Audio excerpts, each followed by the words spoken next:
So that's just a short way of getting in touch with your balance and how your balance is dependent on your ability to shift your weight over your foundation. How did you find it, Thomas?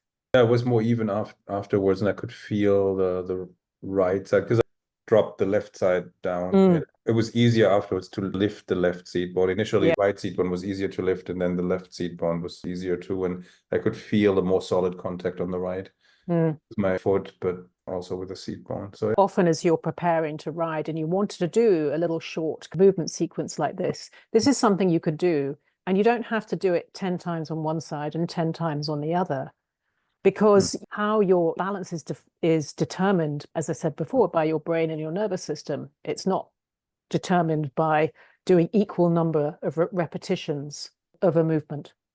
So sometimes just doing an asymmetrical movement will actually cause you to be more balanced and centered than trying to do the same number each side. That's interesting for dressage rider when you've been conditioned to do everything equally on both sides. So sometimes if you're conditioned to practice the less coordinated side more, and then in Feldenkrais, sometimes you say you can do the better side more, so to speak, and or go more to the pattern, make the mistake worse or something. It's like, oh God, no, don't do that. I know, it feels so sort of contradictory, doesn't it? I think what was interesting, if I may refer to watching you, observing you do the movement, is that you also had different strategies for lifting each sitting bone.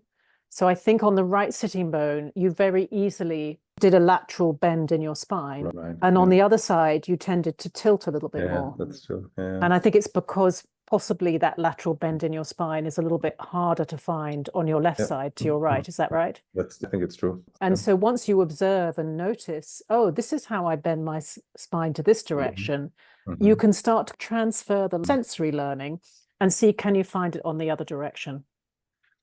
The rib cage is something I wasn't aware of before we met you, because nobody talks about it in dressage.